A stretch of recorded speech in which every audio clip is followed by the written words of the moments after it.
lads.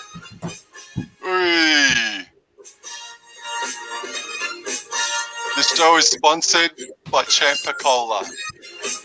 So listen to the final drop.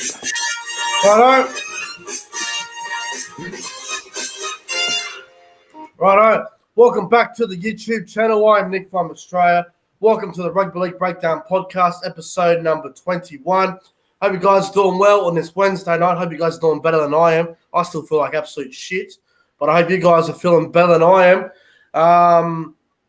On the show tonight, we've got the co-host back as usual, Sam Rebel and NRL Vid 090. Sam, how you going, mate? Very well, mate. Thank you as always for having me on. How's that Champa Cola, mate? I hear it's good stuff. Yeah, it's not that bad. NRL Vid 090, how you going, bro? Yeah, I'm going okay. Obviously, as we know, I wasn't on last week, so yeah, it's good to be back this week, actually.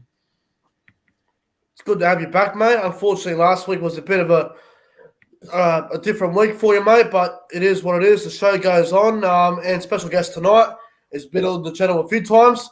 Champa Videos, mate. Champa, how you going, bro? I'm doing great. Thank you, Nick. Thank you, NRL Vid 090, and thank you, Sam Rebel, for having me on the show. Let's just get underway, man. I'm keen. I'm excited. Yeah, as always, guys, make sure you smash that fucking subscribe button. Don't forget to do it. Hit the subscribe button. What are you waiting for? Do all that good Go shit. check out NRL Vince's channel, Sam's channel, and Champa's video. Also, this video was sponsored by Champa Cola. I tell you right now, you got to taste the Champa Cola feeling, man. It's such a great drink. You think Coca-Cola's good? Well, Champa Cola is a lot better. So you will not regret it. It's the drink of summer. You will not regret it. Someone said, get yourself some whiskey, Nick. You'll feel better. Trust me. Well, I don't have a cold anymore. I've just got a bit of a bad throat. It's got a bunch of fluid in there.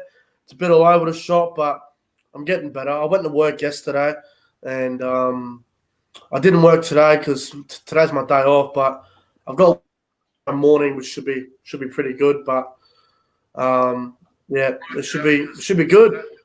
Right, lads, what we're going to do, as always, we're going to give you guys about 30 seconds to jump in here, and then we'll get straight into the show. So, lads, we'll be back in about 30 seconds. Oh, what the fuck? Oh, that was an awkward mistake. Right, back in 30 seconds. Champa Cola in stores today.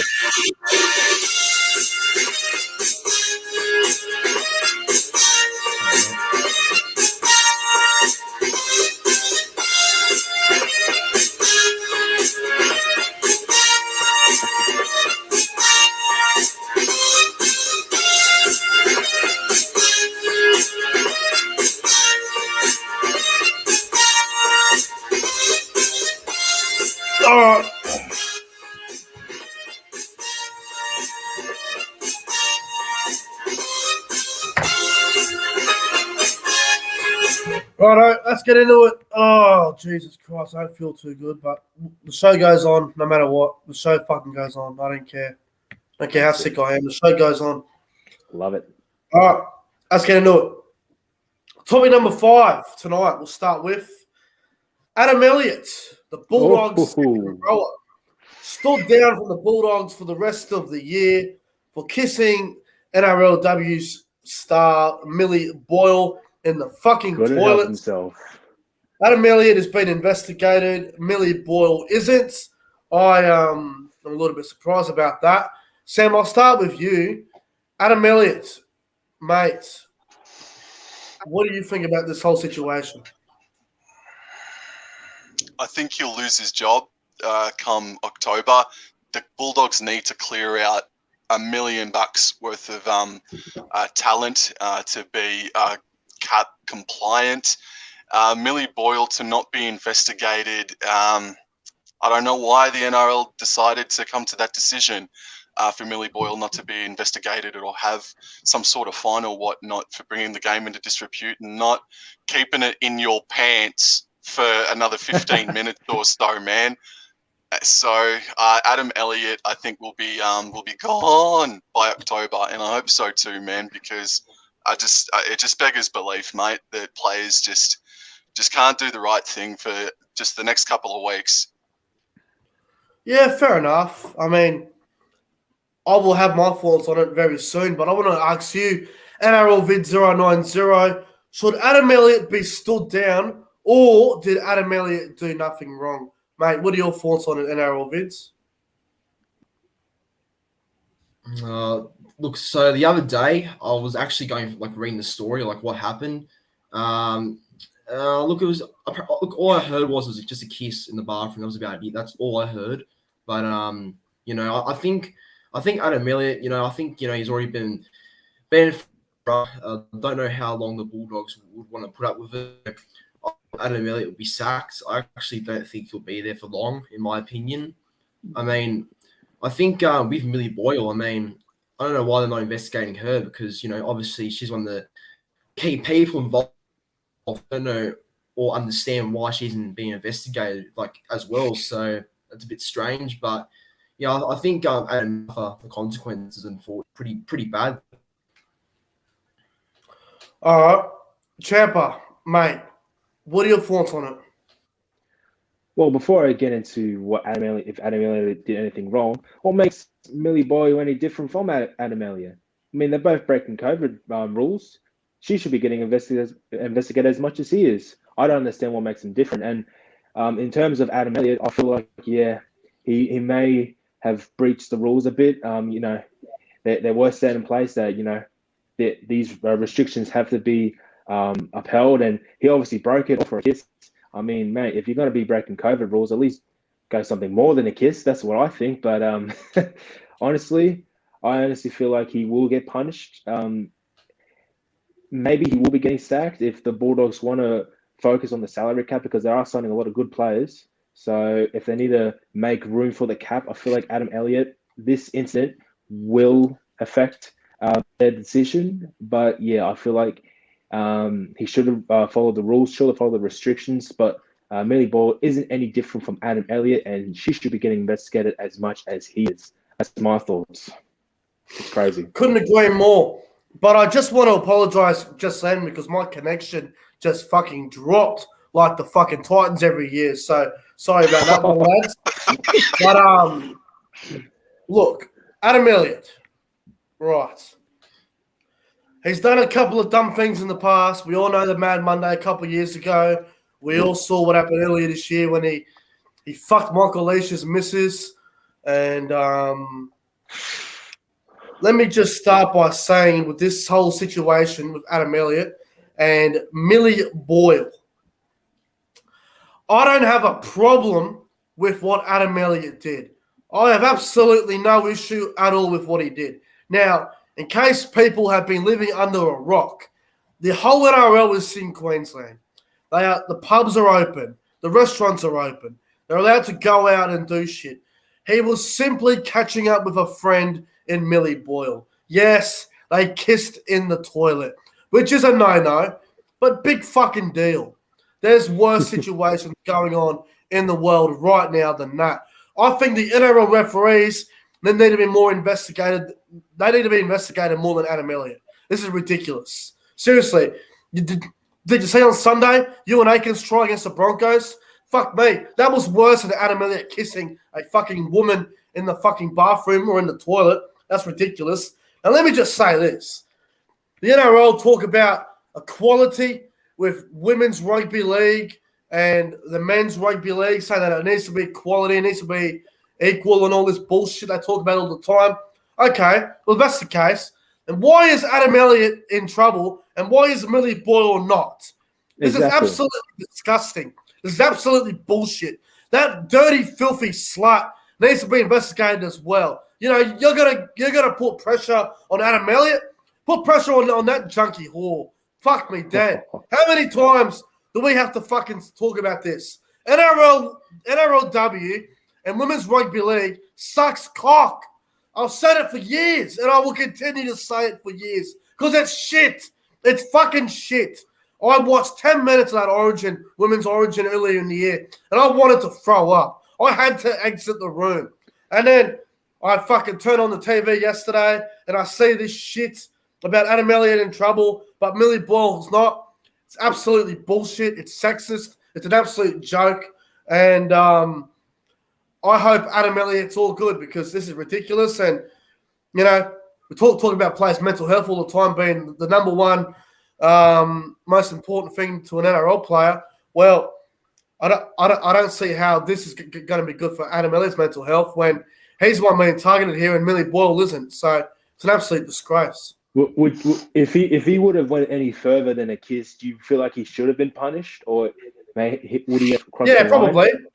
line? Yeah, probably. But it's a kiss, big deal.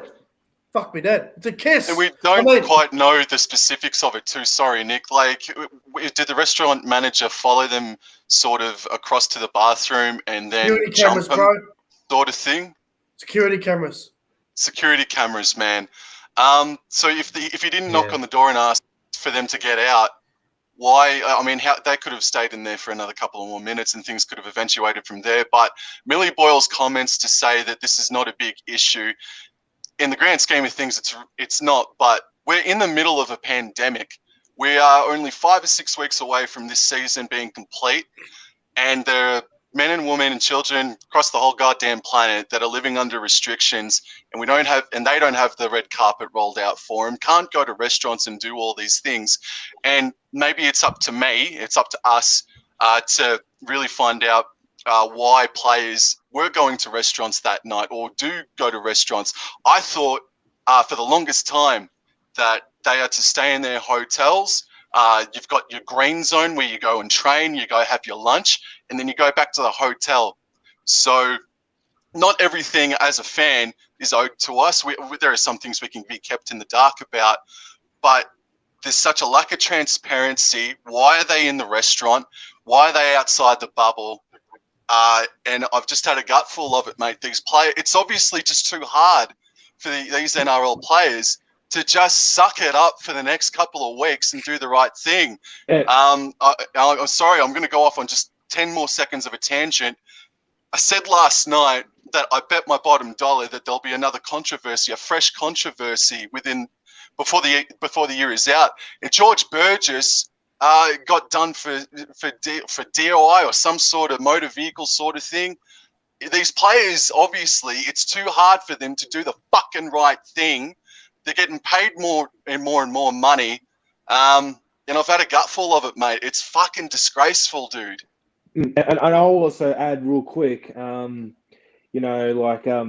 you say that they're breaching rules. And I just feel like the NRL is just stopping these players, honestly. I feel like they're just not putting stricter punishment for them. I mean, we seen after the Paul Vaughan incident, there may have not been another incident. That's all we thought. And now look what's happened after the incident. We've seen more and more COVID breaches from players, and the NRL is just, they're finding them, they're firing them. But I feel like the message isn't getting sent across around these players that you should be following the rules and you shouldn't be doing stuff that you shouldn't be doing. So I feel like the NRL just needs to step up a bit and just, let these players know that you got to follow these rules or else strict punishment will happen. I just feel like they're a bit too soft on them.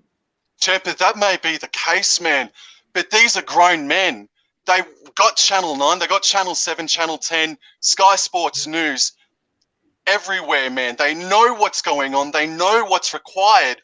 And it's a total lack of respect towards the community, man, that are doing the right thing and are doing it harder than these athletes are that are having the red carpet rolled out for them, man. I do agree with that. And they should be following the rules. They have a lot of things on their side. They get paid good money. And all they need to do is just follow simple restrictions. They should be doing that. But they need that sort of example that you need to follow these rules or else this will happen. And I just feel like the punishment the NRL has been giving isn't enough. That there needs to be a message sent that you need to follow the rules to get it in their head because they're not listening. They're getting paid good money and they're still breaking the rules. I feel like NRL needs to step up. These are grown men, like you said, grown men.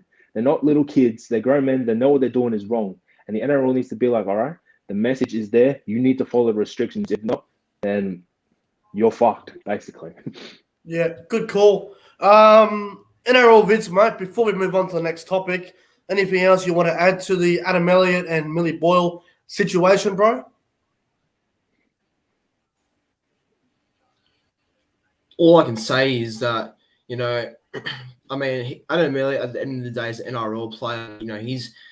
He's accountable for what he does and what actions he does do. And, obviously the NRL wants to, I guess, try and eliminate any controversy at the end of the season. And, Adam Elliott isn't really doing that sort of favour of stopping it from and preventing it from happening. So, I just want Adam Elliott to know that, he's a player and, he's just going to make better decisions because, obviously more controversy and the more become worse probably, The last thing I'll say on it with Adam Elliott, what I will say is if he gets fired over just kissing a fucking NRLW star at a hotel in a toilet, that'll just be a complete disgrace in my opinion. So it can't just be over that one little fucking incident. Surely not. But hey, Nick, but it won't be. It's not going to be just because of that incident.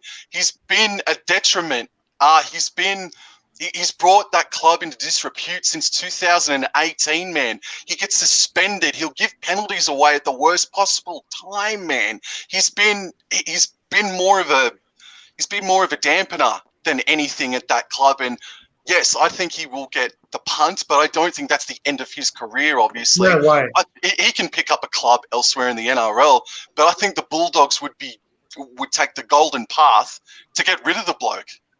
Come to Townsville, Adam Elliott. You're taking the mickey and trying to spark me up, aren't you, eh? I'm getting you fired up. Close to the Tigers. All right, let's move on. Topic number 4. Topic number 4. Now, this is one that's going to be closer to NRL Vid 090's heart. Does Brad Parker deserve to be starting over Moses Suli? NRL Vid 090, the floor is yours. Give me one good, legitimate reason why Brad Parker should be starting over Moses Suli. All right. Okay, so by saying everyone prefers over Brad Parker, Moses Suli is bigger, he's stronger, and he's just more of a he just dominates more than what Brad Parker does, and that's majority of that's probably with Moses Suli. I mean, as good as he can be, he's just too inconsistent. Like he still makes very bad reads in defense. And whereas Brad Parker all year he strengthens been like Brad Parker's really improved his defense. He hardly misses any tackles apart from the Sharks game. That was the only time he really, I guess, fucked up. But other than that, he's had a good year, Brad Parker, in terms of defense. I mean, yeah, not the fast, not the most, skillfulest player Parker is, but he gives 100%. Does a decent job whenever he's out there. Knows how to hit a hole pretty easily. Doesn't make much errors. Whereas Moses Suli, against I know he was going against the Raiders, Moses Suli, but a couple of times, they did one-on-one strips on him when he wasn't ready. They just. I don't know. I think Suli, if he goes to the Dragons, it's the best for him because I think Manly already have enough outside backs. Harper, Parker, Dylan Walker can always be playing centers when there's ever any problems. Or, I think the thing is, with Parker, for him, because this year he's been part of our redemption from being last to about 5th or 4th now, and yeah, with Suli, I think he's just the perfect 18th man. That's how I think things now on. All right, good point. Good point in NRL Vids. Very good points. Sam, I'm going to ask you the same thing. Brad Parker or Moses Suli? Who would you prefer? Yeah, man. It's sort of. I think NRL Vids said it there that it's sort of, do you take the whole runner or do you take the bloke that creates the fucking holes, man? Because Moses Suli proved that he can do that and more against Canberra the other night. But I think Brad Parker has earned his spot. I think his first half of the year was really good. He may have had a error or two, a bad defensive lapse here and there, but I think all players do. I think I would stick with Brad Parker because I think he's earned his spot in the centres, man. All right. Go on, Champa, mate.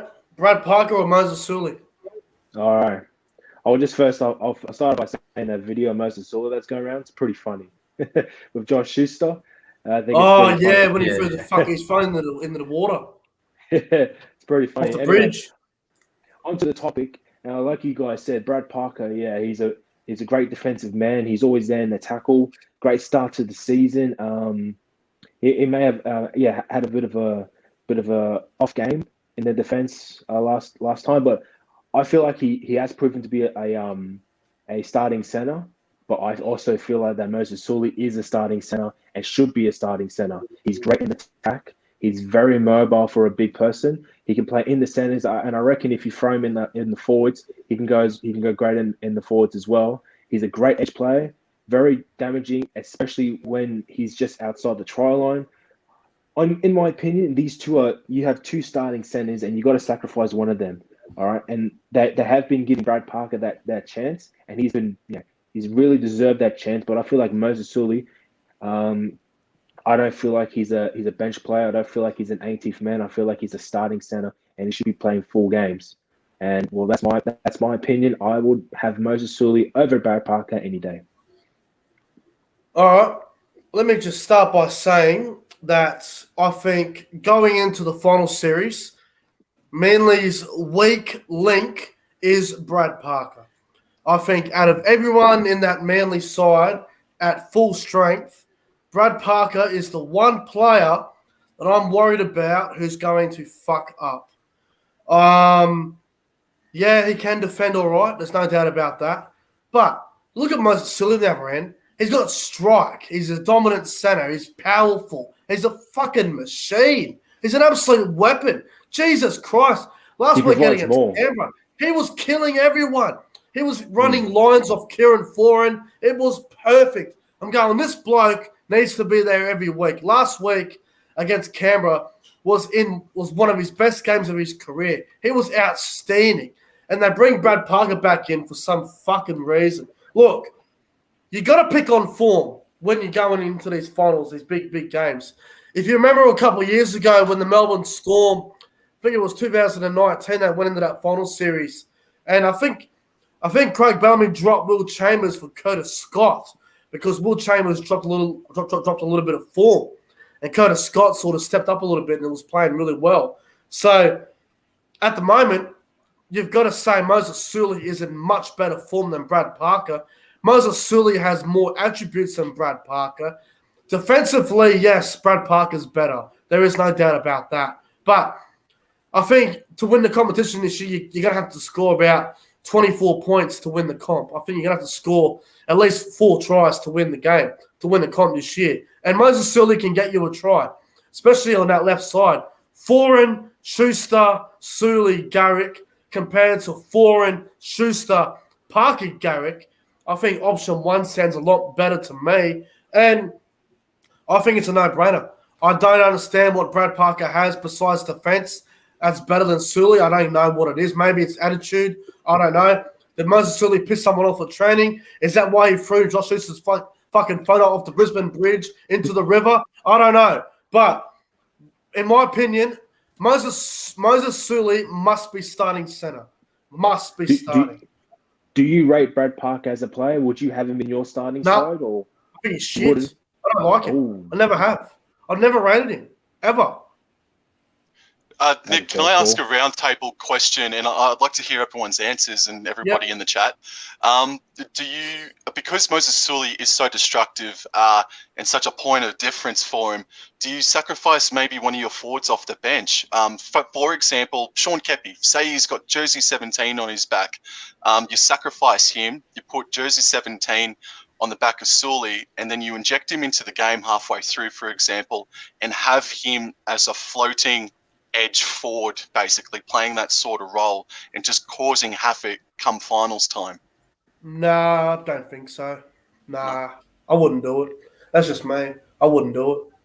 I don't know about you guys, Champa and Errol Vids. You know what? I'd have him as that floating forward. I feel like if he's close to the edge where he usually plays in center, you know, it's like you're having 2 centers on the one side, and I feel like Sully has the strength to play in the forwards. Probably not in the smack middle with all the all the big boys, all the props. But I feel like if he's a bit more on the edge, he can cause some destruction, cause some havoc for the defense. I wouldn't mind that. I feel like that'll be an all right position for him, and I feel like that could work if they want to keep Brad Parker in the starting side. Well, what about you, NRL Vince? Yeah, I think if Moses Sully was a bench player, he'd go all right because he's big forwards. I think the transition for him to being a forward would actually be a pretty good transition because you can play, I guess, in the back and the forwards, and I think he'd go well in that sort of role. But at the moment, everyone's playing really well, really good footy, so it's hard to really sacrifice someone out of that team and put him in. So it's hard because everyone's in good form. Yep. No, good point. Right, let's move on to topic number 3. Now, I know it's a long way away and a lot can happen between now and then, but it looks like the Cronulla Sharks have got their spine set for next season. They have got some very good players going to the Shire next year, the Sharks. What does the best spine for Cronulla look like next year? Now, I've got my spine, so the fullback, 5'8", halfback, hooker, and lock. So fullback, I've got Will Kennedy, 5'8", Nico Hines, halfback, Braden Trindle, hooker, Blake Bradley, lock, McGuinness, and I've got Matt Moylan on the benches at jersey 14. And kind of trace him maybe into the centres or something. That's what I would do if I was Cronulla. Sam, what would you do, mate, for the Sharks? Oh, man, I don't know if it's just because he was pretty much the star for me the other day, but you got to find somewhere for Luke Metcalf, man. He is scything in his speed, in his run, and in his execution, man. He's made a difference since he's debuted. But other than that, Nick, I mean, not to sound boring, but that's exactly how I would do it, man. That's exactly how I would do Cronulla's spine. Yeah, no, fair point. Fair point. What about you, NRL Vid 090? What would your Cronulla Sharks spine be for next season? Well, I've got the same spine as you, Nick. Like I've gone with the same spine, except Matt Moylan. I'll probably take him off and put Luke Metcalf there instead, in my opinion.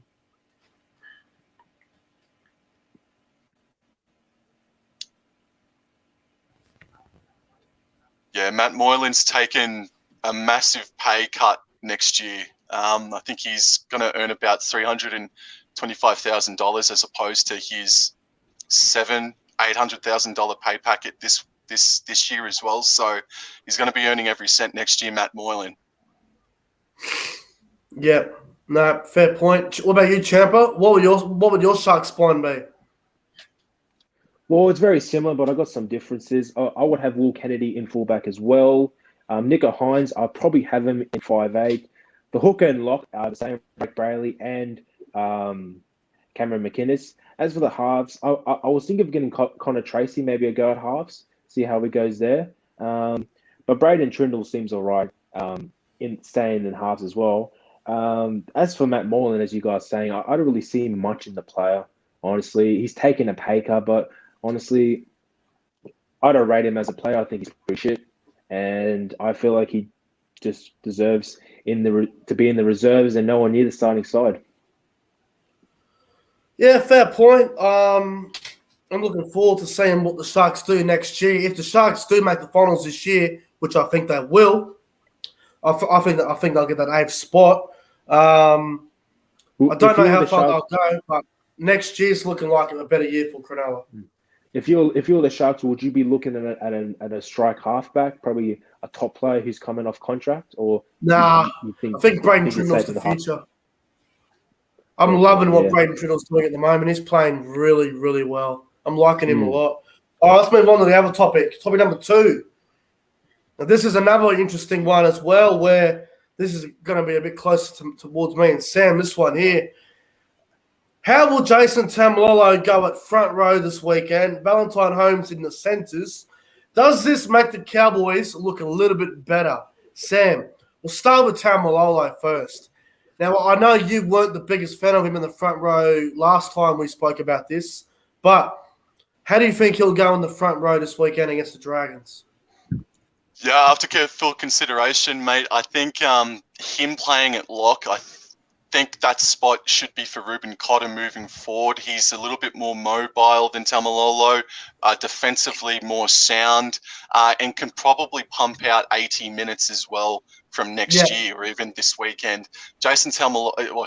Matt Scott was a ball-playing prop, and Taumalolo, whilst there's little evidence to suggest that he's got that game in him, if he works on it throughout the off-season and develops it, he could be so good. He could be so damaging. And I actually have come around to the number 8 on Jason Taumalolo.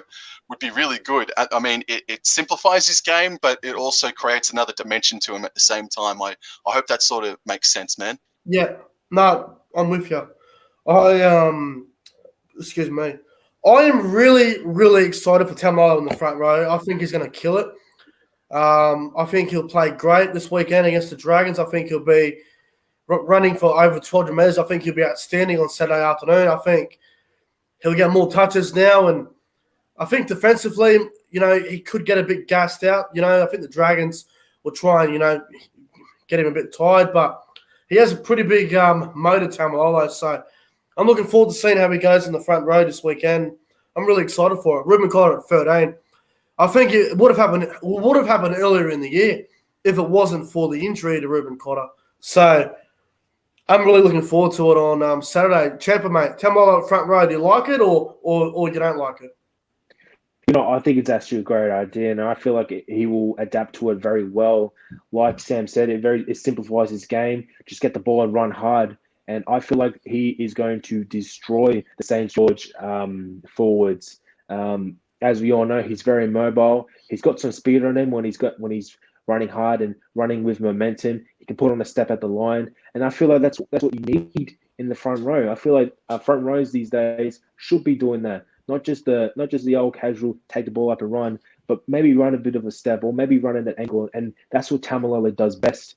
He's very mobile, and I feel like he's going to do well in prop.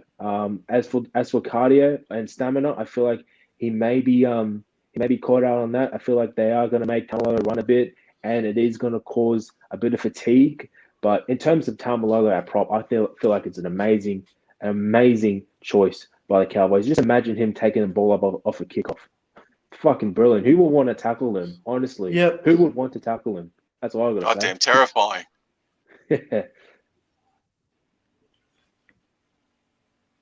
Yeah. Like it's a Sorry, great lads. season. My connection tonight, I don't know what the fuck's going on. It just keeps dropping like a fucking. I don't know what's wrong with it. I think Ash Taylor's trying to invade my fucking Wi-Fi connection. What's going on there? No idea. But anyway, hopefully it doesn't fuck up again. It's pissing me off. It is. NRL vids, mate. Taumalolo in the front row. Do you like it or are you against it? See, I think, it can be a good move for him because, I guess, in the front row, you're very dominant the way you play and, obviously he gets a lot of ball and I think he could go really well in that position. But to be honest, I think I really like Jason Taumalolo as lock. I mean, I've always liked him there. His best footy's always been. That's where I think he really benefits playing more than the front row. I just think he's just more damaging there. I mean, he's won Lock of the Year a couple of times before. He's won a Daily M back in 2016, I believe it was, with in that position. Look, I think I'm just keeping it lock. I think, position he terrorized the way he was playing lock as well. But I'm keen to see how he goes at prop. I'm actually looking forward to it. I am.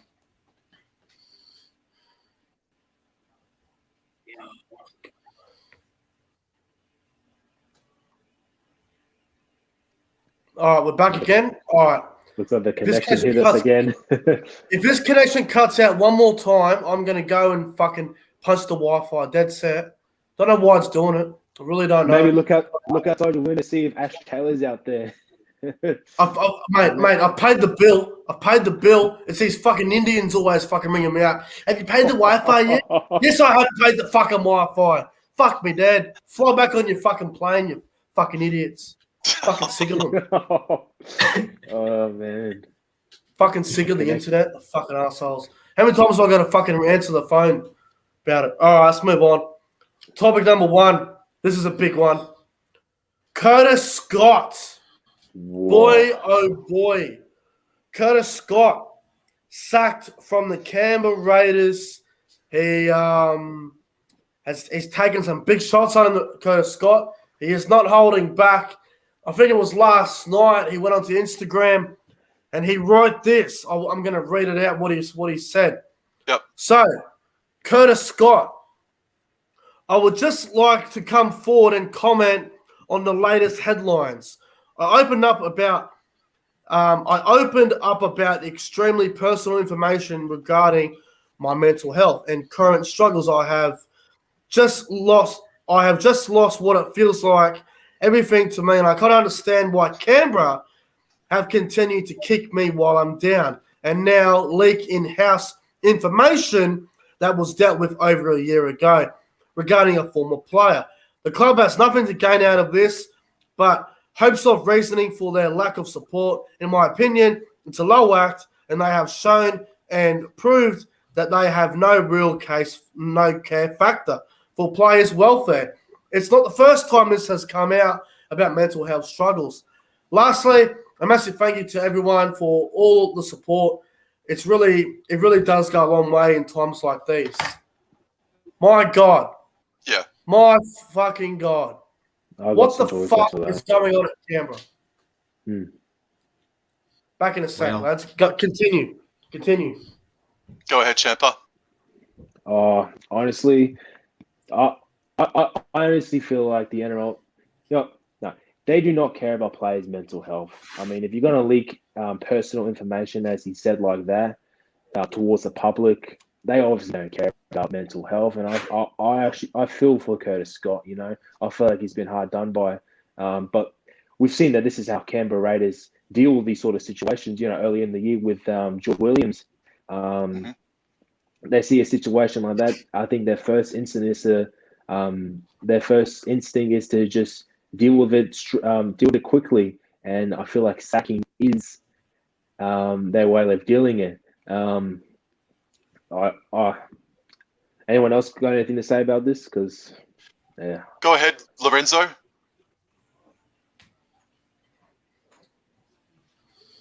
Yeah, it's ugly. Not good, is it? Because Canberra already have had troubles with George Williams before. Like, you know, early in the season, George Williams obviously expressed that he wanted to go back to England around the year, I'm pretty sure. And, you know, obviously it didn't really sit well with Ricky because Ricky, you know, I think him and George Williams had a bit of a clash over, you know, him wanting to leave Canberra to go back home. And yeah, it was, you know, I just think this year, Canberra, especially, this is the reason why they're struggling, is because of the dramas behind the scenes. Because I don't know if this is true, but I read another story that apparently at the end of last year, John Bateman and Curtis Scott had a punch-up apparently before he left the Raiders, Bateman, last year. So don't know if that's true, but that's what I read somewhere. And yeah, I don't know. I think it's a real cultural and real issue at the club, especially how they handle their players. It's disgusting, I think. Right. I'm going to fucking tear into the Raiders. Right, that does it. Let me explain something. So, Ricky Stewart, I firmly believe he has lost the dressing shed. He had a bad fallout with John Bateman. He had a fallout with George Williams. Now another fallout with Curtis Scott.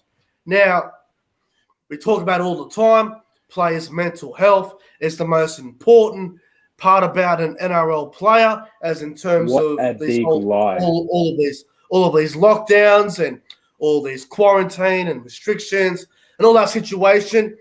For the Canberra Raiders to go out of their way and to tell the media about this whole thing about Curtis Scott and to not give a single fuck about his mental health is an absolute fucking disgrace.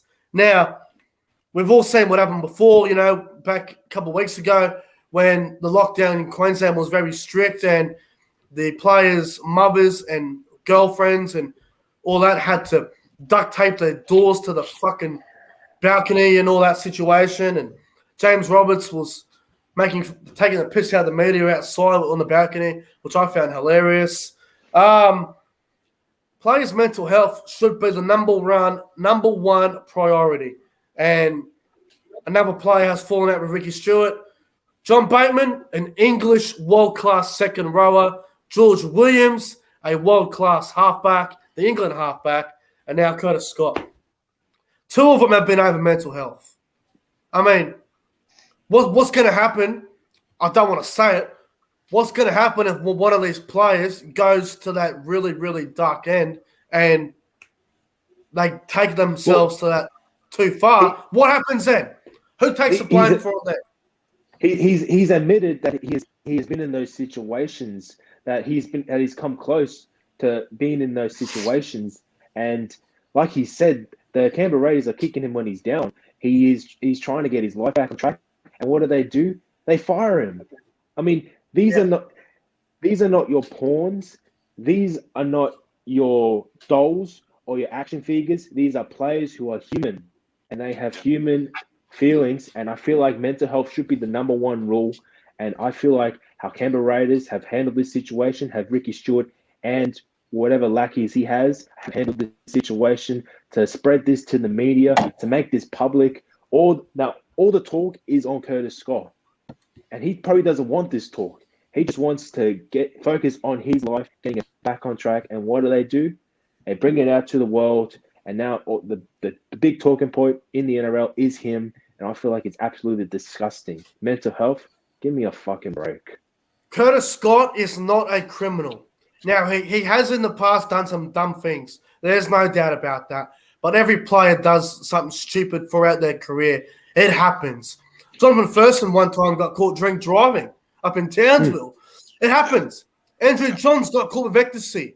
Players have done stupid things in the past. Curtis Scott, he's a young player. He's only, how old is he? He wouldn't even be 25 yet, Curtis Scott. 23, I think, 24, yeah. He wouldn't even be 25 yet. And I'm telling you right now, what's going to happen if one of these players go to the next level? Does Ricky Stewart not believe in mental health? I don't know. But there is something really deep and dark going on at Canberra, and I am not liking what they're doing down there, the Green Machine, and I am not liking Ricky Stewart at the moment because he seems to not give a fuck about what players are going through. He doesn't care. It's ridiculous. It's definitely reflecting on their gameplay and how they are on the field. It's reflecting it. I mean, we all thought. Well, they always chug big leads. We all saw how many times this year have they led at halftime and fucked it in the second half.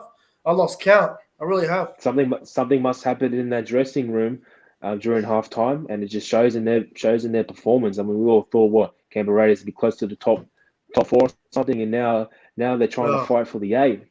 They're not even in the 8 right now. As far anything as else you want to comment on this, Sam? Yeah, I do. So Canberra Raiders for the past few months, I've been thinking, look, it's assertive aggressiveness. They want to win a premiership, but it's now desperate. It's really desperate. I think Ricky Stewart, the whole club, are feeling that premiership window closing and closing and closing. And with every passing day, it sounds like that this English raid, besides Whitehead and Ryan Sutton, it sounds like and feels like this English raid that Ricky Stewart set out on is coming back to bite absolutely everyone in the ass. John Bateman has turned out to be more trouble than what he was worth in the end. George Williams, I wouldn't go that far about the bloke. But back to Curtis Scott, man, he's put himself in these situations, but the way it's gone down has been dreadfully, dreadfully unlucky, man. Self-defense. His mates let him down on Australia Day by not ensuring that he got home safely. He's had a wretched run of luck, man. And the Raiders over recent years have been ruthless, absolutely ruthless when it comes to chopping and changing players. And the thing that's really making me scared about Canberra Raiders culture, and speaking Canberra Raiders culture, please go and check out Rugby League History's channel. He's got a video about the Raiders culture and over the past recent seasons. You should all go check that out. But Jared Croker's leadership, his place within that club is under fire. Now, maybe that's the fans, but it feels like there's something internally coming out or starting to seep out.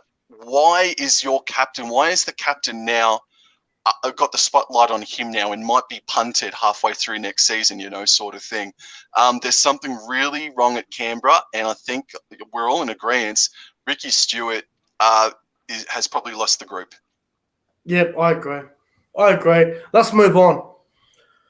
I think that's it for all the topics, so let's get into the round of 40 now. I'm sick of talking about Canberra. I hope they fucking fall off a cliff and go backwards even further next year.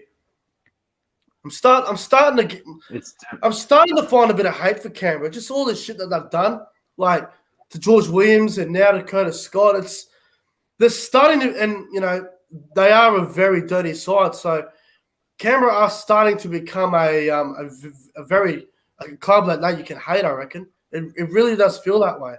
They are their worst enemy. That's all I'll say. They are their worst enemy. Let's move into the round of footy. So what we're going to do, obviously, we'll go around the circle or square, whatever the fuck you want to call it. We'll go through the games. I'll ask you who you're tipping. Give me a margin, whether it be 1 to 12 or 13 plus, and just give me one try scorer from the game. So round 24 of the NRL kicks off tomorrow night up at Sunshine Coast Stadium. It is the Newcastle Knights up against the Gold Coast Titans. The Titans are now favourites at $1.85. Newcastle $1.95. Sam, who do you reckon wins this? Game of the round, just about.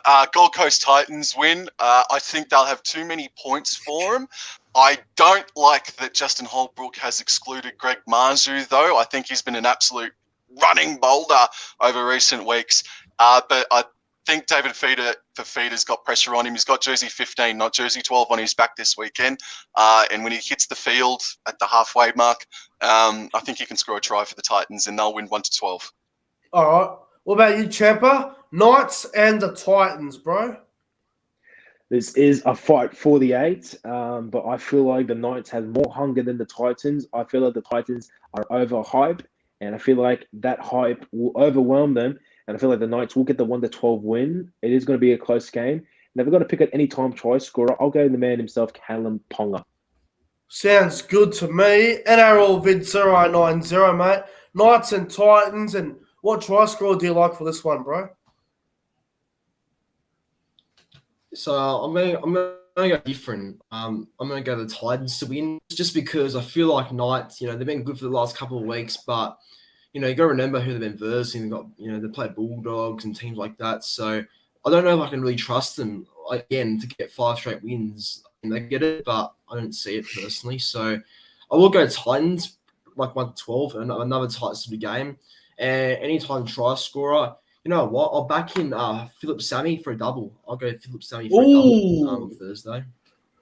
Well, I'll tell you what. Sammy. Originally, I had Newcastle 1 to 12, but I've changed a little bit. I'm going to go Newcastle 13 plus. I reckon the Knights win, and I reckon they win well tomorrow night. I think Newcastle want to make a statement to the top 8 and just say, hey, we're not a team that making up the numbers. We want to do something in this final series. So I'm going to go Newcastle by about 20 points tomorrow night. And I reckon Anari Tawala will get a hat-trick. I reckon he'll have a huge game. Knights 13 plus.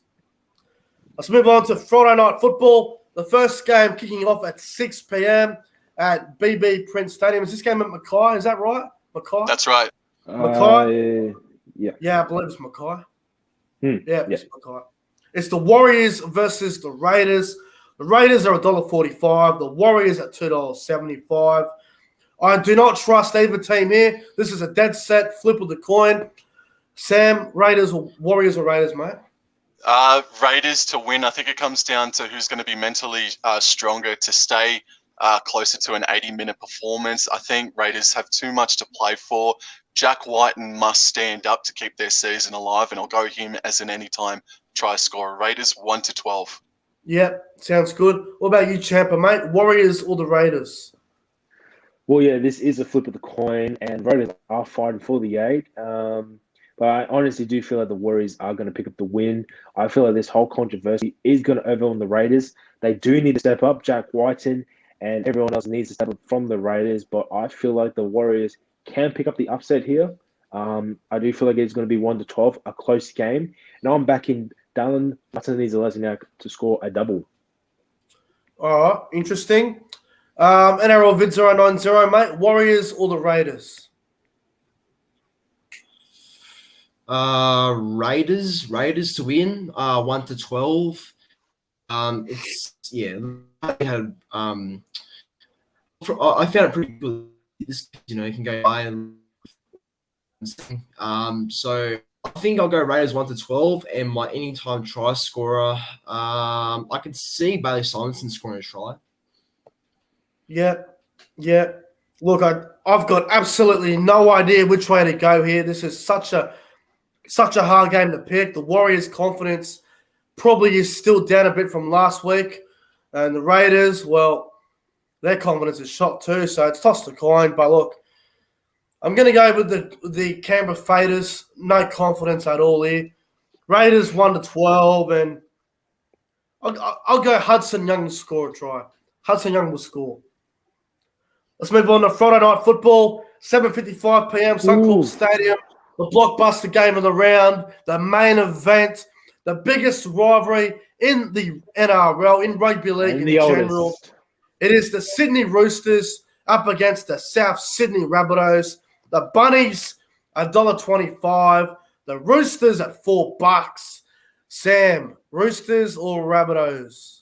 I believe Alex Johnson, he's going to be lining up against young man Brad Abbey, who has not played first grade since 2018. Alex Johnson is going to have a field day, and I think the Rabbitohs are going to win 13+. Ooh, Champa, what do you reckon, brother? I feel like the Rabbitohs are going to smash the Roosters. Sorry to all the Roosters fans out there, but the Rabbitohs are hungry. They are hungry for that first spot. And Roosters, well, like you said, Brad Appy, hasn't played first grade in a while. He's marking up against one of the best wingers in the comp. And as for the rest of the team, I just feel like there's too much talent. Latrell Mitchell, Adam Reynolds, Cody Walker. Yeah, it's not going to be pretty. It's not going to be pretty on Friday. I am going to back the Rabbitohs probably 30+, 40+, whatever you want to say. Fuck. It's going to be a smashing, and I'm backing Cody Walker to have a stellar game and to score a few tries. Yeah, all right. NRL Vid 090, mate. Chooks or the Bunnies?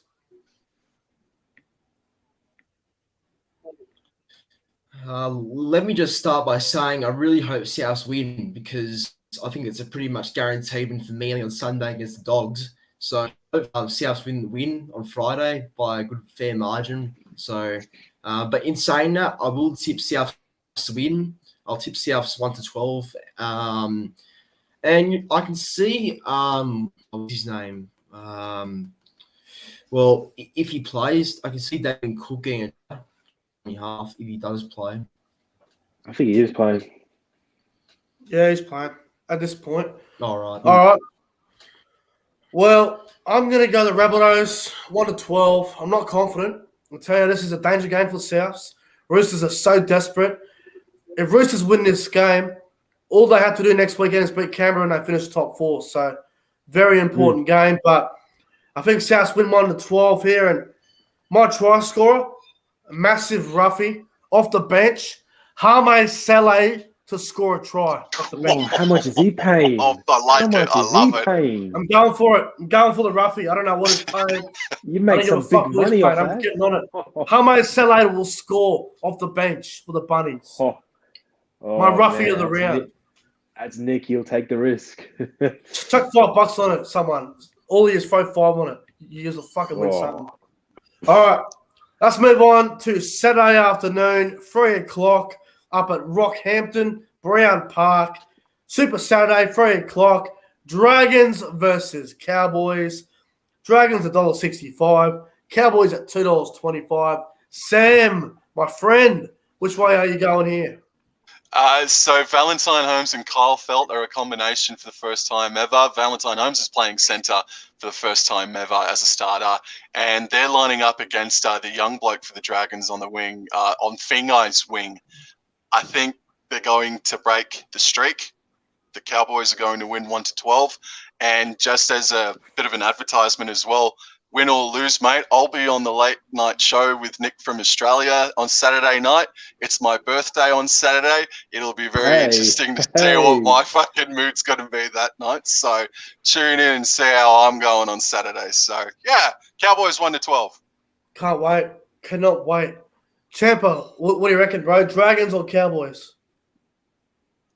Look, Nick, Sam, you guys are great. I know it's going to be your birthday, but I feel like you guys are going to get smashed.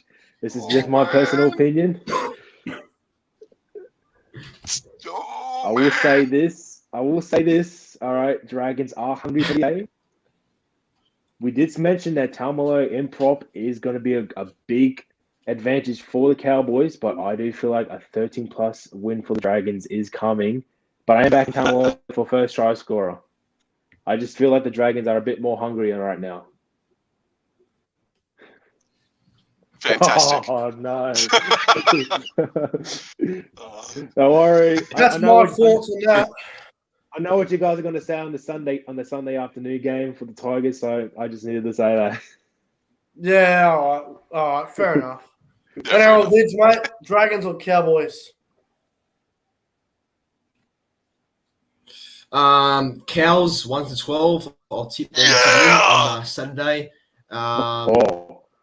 Look. I will start by saying without any confidence, because I'm not confident in my tip, but I do think I'll win eventually because I have to. I will tip Murray Tulungi because I think he's playing this week. Murray Tulungi, so I can see he may be getting tries across the game. Yep. All right. Well, I'll tell you what. I'm going the Cows. I'm getting on them. I sure as hell won't be backing them against Manly if we lose this. Guarantee you that. I'm going the Cowboys 1-12, and I'm going to go Hamaso Tabuai for Doe to collect a double. And my other prediction, Jason Taumalolo will put Corey Norman on the spin on Saturday night. Norman's fucked. He's going to get killed. Taumalolo will put him on the spin. Just a quick stat as well. Since 2018, these games have gone win-loss, win-loss, win-loss. It's the Cowboys' turn to win this Saturday night. Well, I hope so. They might break the streak. Let's go. Let's go. All right, let's move on to Saturday night, 5:30. It's a doubleheader at Suncorp Stadium. It is the Cronulla Sharks up against the Brisbane Broncos. Sharks, $1.50. Broncos at $2.60. Sharks just have to win. Sam, what do you reckon? Sharks or Broncos? Oh, man, this is a danger game for the Cronulla Sharks, man. Their earlier clash this season was a banger. Broncos got the win against Cronulla. I can't believe the NRL scheduled Cronulla to be the home team at Suncorp against the Brisbane Broncos. Holy shit. I know, dude. I know, man. But I trust the Cronulla Sharks because they found that level. They showed that they can go to that level earlier this season with their attacking confidence and prowess. They had it missing for a few weeks. I think Cronulla found it against the West Tigers last week, man, by getting that half century. As an anytime try scorer, I'll go Braden Trindle to break the line and because the Brisbane Broncos they've got some massive forwards. I think come towards the end of the game, I think he'll zip around, zigzag, and score a try for the Cronulla Sharks. I like it. Champa, Sharks, Broncos. Yeah, I'm going to back the Sharks here. You know, as much as I hate talking about it, they did really show that they can attack as well as they can attack as good as any team. We saw last week against my team, the Tigers, that they can attack, that they can put on pressure. And I feel like we're going to see a similar game from last week, this week, against the Brisbane Broncos. Now, don't get me wrong, Broncos, I feel like they're starting to play with some confidence here. All they've got to do is play for respect for the jersey. but I do feel like the Sharks, they want that top 8 spot. They're going to probably get it. And I feel they are going to show that they deserve it in this match, 30 plus. I'm going. And I'm backing Payne Haas to score a double. Oh, fuck. You get some money back there. Yep, Right. I'm confident. Me. Yeah. And our vids, Sharks or Broncos? Yeah, well, I'm going with the upset. I reckon Broncos will get the win on Saturday. So tipping Brisbane an upset. So Brisbane 1-12. I'll go with Brisbane 1-12. And if I pick an anytime try scorer, well, I'll back in Sian Katoa because usually he scores every game for the Sharks, Sian Katoa. So I'll just go with him. Broncos, not really that impressive. They've been okay last couple of weeks, but they can kiss my ass. Sharks will win this, and they will win it well. Sharks 13 plus. Talakai to score a try, and I reckon Talakai will bite Jordan Ricky's finger off. Ooh. He'll bite his finger off. Right on. Wow. It'll be extreme. It'll be extreme. Oh, Jesus Christ. Saturday night, 7:30. Good Lord. Suncorp Stadium. Melbourne versus Para. Melbourne are $1.05, the same price as Winks when she used to race. Parramatta at $9. Yeah. I think we'll keep this short and sweet. Sam, Melbourne or Para? Has everyone noticed that the round sort of starts off up here, and then as the round continues, it sort of gradually goes down like that? It starts going down at about Saturday 7:30. Melbourne Storm to win by 13 plus. The whole bloody lot of them will score a bloody try, mate. Pick anyone, you'll win something, mate. This ain't going to be pretty. Champa, what do you reckon, mate? Yeah, look, I would say for the Eels, if they need to show that they need to prove that they are finals material and they can go all the way, it needs to come soon. But unfortunately, their last 2 games are looking pretty ugly, and they got to start off real hard against the Storm. Sorry. And yeah, I want to be confident with Para, but I have no confidence in them. I am going to Storm. They are just too much talented. They're flying high. They want to break the record. They will break the record. And I feel like, you know what? I'm about to say it. I feel like Josh Adokar will score 5 tries. Oh, fuck. Honest. All right. He's done it. He's done it earlier this year, and I feel like he can do it again. I mean, and he Alex Johnson is nervous as we speak. Mm-hmm. Yeah, and so is Hayes Dunster and Will Penasini, because I think that's who he's lining up against, man. Is it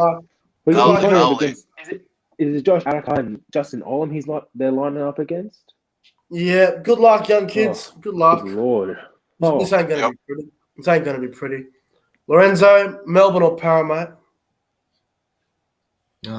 Storm probably 40 plus. And you know what? I wish Will Penasini all the best because I think he's up against Nolan, and that's not going to be easy, you know.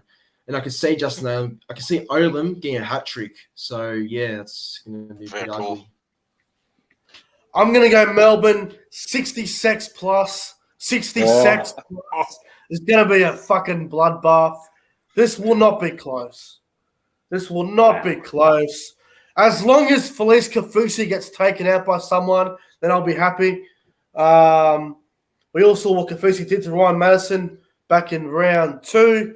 So as long as someone takes out Kafusi, then I'll be very pleased. But Melbourne, 60 sacks plus, and I reckon Jerome Hughes will score. Jerome Hughes will get a try. Sounds safe. Jerome Hughes he'll sneak over and score somewhere. All right, let's move on to Sunday. How about Super Sleep Sunday? This is nuts. Snooze fest. Sunday snooze. This might be the worst Sunday football I've ever fucking seen in my entire life. I've heard that doctors recommend that you watch these 2 games if you need sleep. I'd rather be fucking sick for a fucking year than watch Sunday. This is going to be terrible. Jesus Christ. The people of Redcliffe should get their money back. Sunday afternoon. I'd rather watch the NRLW than watch these two games. That's how boring these games are going to be. Please don't say that ever again. NRLW, Christ. That was a joke. Please, that was a joke. I know. I'm taking the piss. Taking the piss, bro. Seriously, this is going to be a fucking awful. Good Lord. All right, Sunday afternoon, doubleheader at Redcliffe. First game at 1:50. Manly versus Canterbury. Manly $1.05. Canterbury $13. I'm just going to have a quick little nap here while we talk about this. Sam, mate, what's your tip for this one, bro? I think Canterbury, if they believe in each other, they can get over. No, Manly are going to win this one by about 50 or 60 points, man. And Tommy Turbo will set up Brad Parker. Brad Parker will say, Nick, get these tries up here. And he's going to get a double. And he's going to turn to the camera and say, Nick from Australia, I got 2 of these. Ho. What do you reckon? I fucking won't wanna. I fucking see him again. Champa, go on, bro. We really have to say much. Manly are going to kill them. They really are. I honestly feel like they can beat the scoreline that they gave to the Bulldogs earlier this year. I feel like they can beat it. What was it, 66-0, was it? I reckon they could top that. I honestly reckon they could top that. And as for a try scorer, you know what? Let's see. I would go one of the backs, like Jason Saab, but you know what? I'm backing Martin to power. I reckon he can score. He'll just run hard, bust through the defense, right under the post. 68-0. NRL Vids, mate, your boys, Manly, what do you reckon, bro? This will be pretty close. No, I'm joking. It won't be close at all. I think Manly will win 69 plus. So Manly by 69 plus, pretty much. Oh, he's going to have a great day, Lorenzo. I will back in. Tom Trbojevic for about 6. No, I'll go Tom Trbojevic for 5 tries. Whoa. I reckon he'll get 5. I just honestly can see it. I can just see it, honestly. Some and big predictions. I can also see Lachlan Croker getting a double somehow. Actually, so, I don't know how, but he probably will. I guess I'm guessing it. So I'll go with that. Fuck. All right. Well, I'm gonna go the Bulldogs 13 plus. Oh, No, bro. I'm joking. Whoa! I'm joking. I nearly lost my mind there. Joking. Fuck you. I would never go that. Nah, Manly 70 plus, and Brad Parker to get knocked out. No, I'm joking. That's fucked. Manly 70 plus, boys, and Jason Sub for 4 tries. Oh, wow. Sub for 4. And the other game, Sunday afternoon, 4 o'clock, Redcliffe. Penrith, there goes, Jesus. Penrith $1.01. West Tigers at $13. We'll start with you, Sam. Penrith and West. It's set up for Brian Toto to score. And look, Champa agrees with me, and I say this in respect to you, Champa. I've been sitting on this for the past couple of days. The West Tigers could not and would not get up for Christmas. That's how lackluster these boys have been this season, man. But Penrith are going to win 13 plus with Brian Toto as an anytime try scorer. All right. We'll go to NRL Vids next, actually. We'll save Champa for last. NRL Vids, mate. Penrith or West? Oh, really sorry, Champa, but Panthers will win easy. I think they'll win by that 50 plus or something like that. Unfortunately, I'll back in Brian Toto for a double, and I'll maybe say Matt Byrne will get a try as well. Yeah. All right, Champa, go ahead, bro. Look, I'll let you guys have your laugh. All right. I know you guys will be watching the game and you're going to see how shit the Tigers will play. Honestly, you can have your laugh because I agree. We couldn't get a much more unluckier draw than what we have right now after getting smashed by Cronulla. And now we got to take on one of the best in the comp with a full strength side that they have. And we've just lost Dewey. We have no Dane Laurie. Good Lord. Yep. We're going to get smashed. 50, 60, 70, whatever you want to say. And I'll back Brian Toller for a hat trick. I probably won't watch the game, or maybe will, and I'll turn it off 10 minutes in when we're losing 30-0. Yeah. All right. Well, I'm going to go the Panthers, and I'm going to go the Panthers by 50 plus. It won't be pretty at all. And I'm going to go with Nathan Cleary to score a double. Big Chin Cleary will get a double. Big Chin Cleary. Before we get out of here, what's the one game this weekend where you would put your house on it? Sam, what's the one game you'd put your house on? I'd put my house on the 2 games on Sunday, man. I'd make a mozza back. Yeah, Manly and Penrith. Yep. Champa? Honestly, I'd put my house on Melbourne. I feel like they'll beat Para and they'll embarrass them. And, yeah, they'll show Para that, you're playing with the big boys and you guys just aren't good enough. What about you and Arrow Vid 090? What team are you putting your house on this weekend, bro? It'll be on Tom Trbojevic killing every single 17 Bulldogs player in that team. That's some animal cruelty for your ass. Holy shit. I'm gonna put my house on the Cowboys. The streak will end. Wow. I love it. The streak's ending. Because I think last year we lost 8 in a row, and I think we beat the Dragons in Golden Point. That's true. I think last year we had a game against St. George. It was a Sunday night game, 6:30 in Townsville, and I think we were on a losing streak as well, like 8 in a row, and we ended up winning. So I reckon we'll break the streak. Cowboys will win. They are my specials of the round. Not bad at all. Well, that's pretty much about it for tonight's show. That's probably about it, lads. Anything else you want to talk about before we go? I just saw here that Payne Haas has signed a 6-year deal with the Broncos. That just came in. A 6-year deal. 6 years? Yeah. Wow. I think that's better than the 10-year deal, man. I think that's better than the 10 years.